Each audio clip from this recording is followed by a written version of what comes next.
Pre-stressed concrete is a form of concrete where initial compression is given in the concrete before applying the external load so that stress from external loads is counteracted in the desired way during the service period. This initial compression is introduced by high-strength steel wire or alloys, called tendon, located in the concrete section.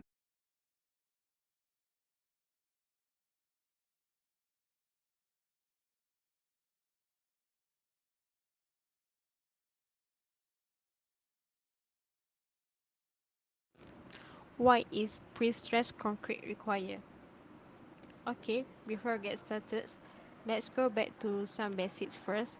We know concrete is good at compression but very weak in tension. So we see after external loading in the bottom part of the concrete, a tension zone occur. So it tries to be elongated and guess what? It cracks. This is why we need to add some steel bar at the bottom section so that it can resist most of the tension and save concrete from cracking. As we can see, this is our traditional RC structure. Do you ever wonder how about the mega structure with the larger beam span? In the way of a traditional RC structure, for this larger beam span, we should provide a larger depth, which is often too much depth for a bridge over a river. So there will be not enough space under the bridge for ships to pass it. So in the construction comes with the new concept which is a pre-stressed concrete. Next, the practice of pre-stressing thing can be seen very clearly through the barrier made of the wooden stave and the metal band. The basic principle of pre-stressing was applied to construction perhaps centuries ago when ropes or metal bands were wound around to the wooden stave to form a barrier as you can see in the figure 1.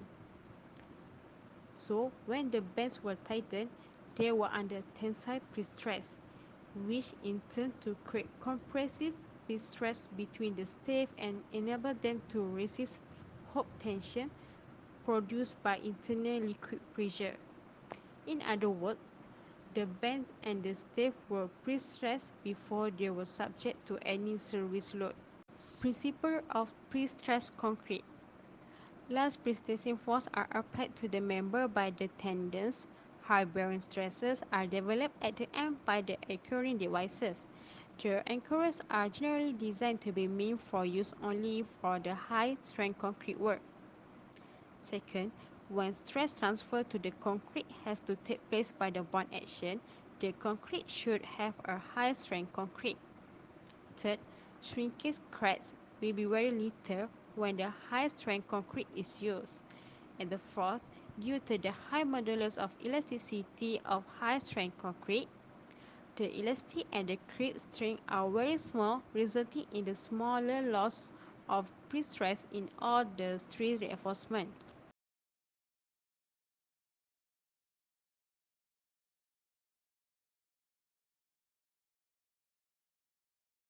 Pre-stressed construction work procedures can be divided into two. First is pre-tension concrete. The wire or tendon is tensioned first and then the concrete is poured.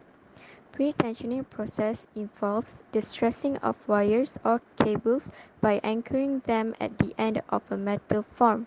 Side molds are then fixed and the concrete placed around the tensioned wires. The concrete hardens and shrinks, gripping the steel along its length, transferring the tension from the jacks to exert a compressive force in the concrete.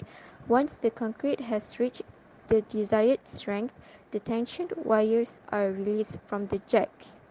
Second is post-tension concrete. In this method, the concrete is poured first and then the tendon is tensioned. Post-tensioning tendons, which are pre-stressing steel cables inside plastic ducts or sleeves, are positioned in the forms before the concrete is placed. Afterwards, once the concrete has gained strength but before the service loads are applied, the cables are pulled tight or tensioned and anchored against the outer edges of the concrete.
and teams to respond satisfaction of customers with quality and punctuality.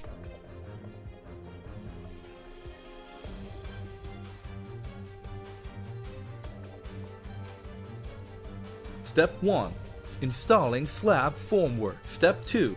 Installing side formwork. Step 3. Placing lower reinforcement.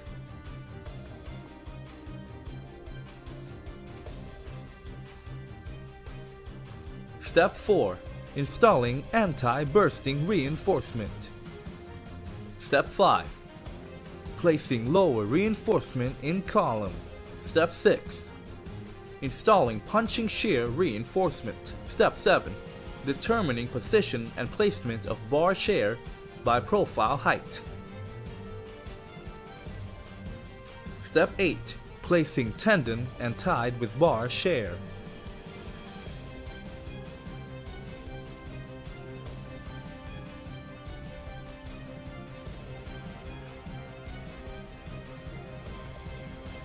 Step 9. Installing anchorage and grout vent. Step 10. Placing top reinforcement and extra reinforcement.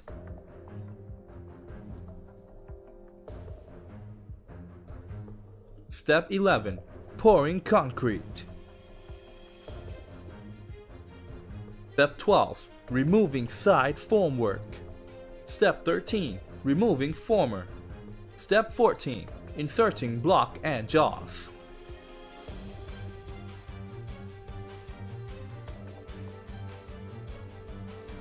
Step 15. Stressing and measuring elongation.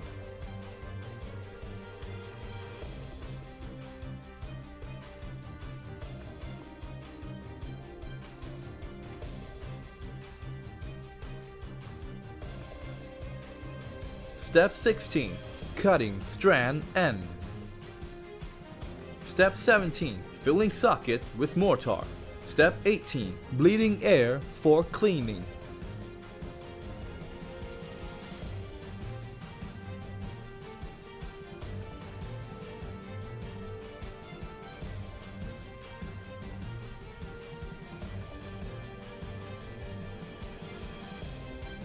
Step 19. Grouting.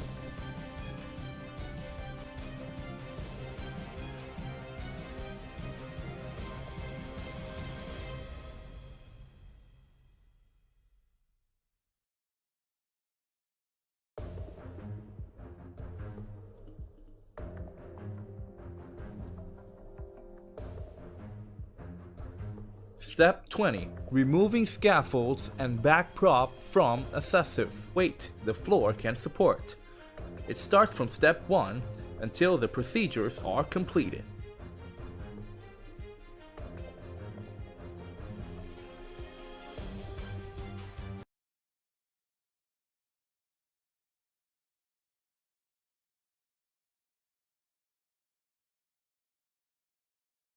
Hello, I'm Noriza Tilana. So for the third question is why precast concrete is preferred compared to the conventional in-situ construction method. So for the first term is due to the casting, which is it is easier to be casted due to the sable stacking. Elements are manufactured in controlled casting environment and hence it is easier to control mix, placement as well as the curing. So for the second term is quality control, which is the quality can be controlled and maintained easily, which cause it to be simple to be managed and to improve the quality.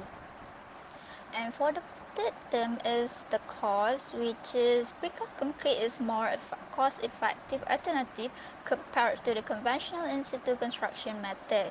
This is due to precast concrete is cheaper form of construction if large structure are to be constructed. So for the third term is the requirement of worker and machinery. Requirement of worker and machinery in precast concrete is reduced. So there will be a fewer labor required.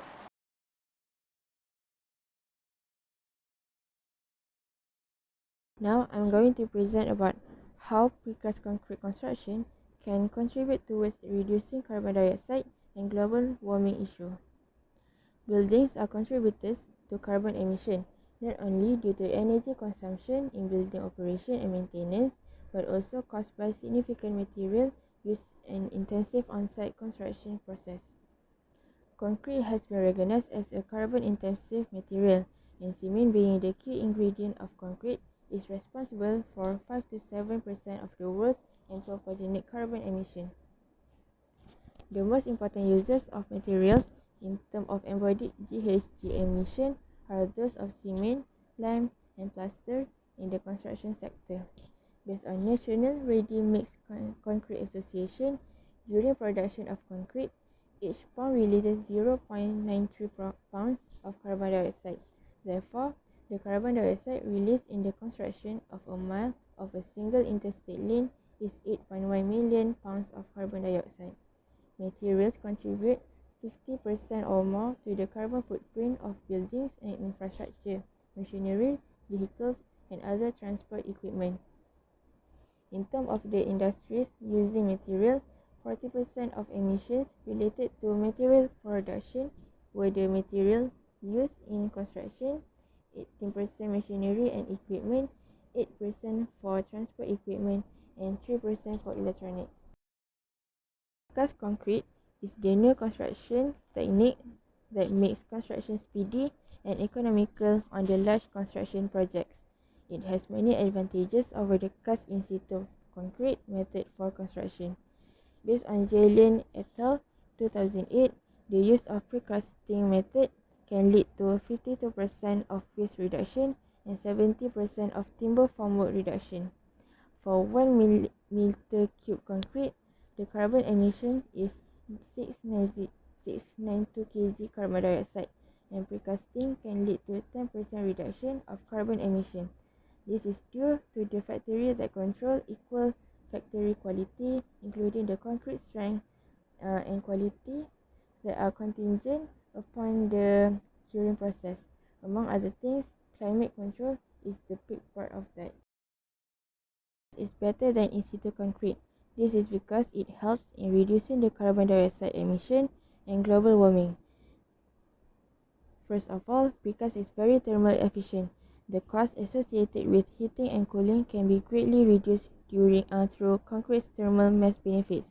It also reduces the peak heating and cooling loads can be achieved because the concrete reacts slowly to changes in outside temperature.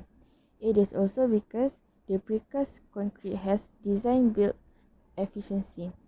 Precast concrete offers an efficient delivery model for the project and allowing building construction to proceed while the design is developed. Another advantage of precast is it reduces costs. Precast concrete products are manufactured off-site, on the roof, and are delivered ready to install when needed.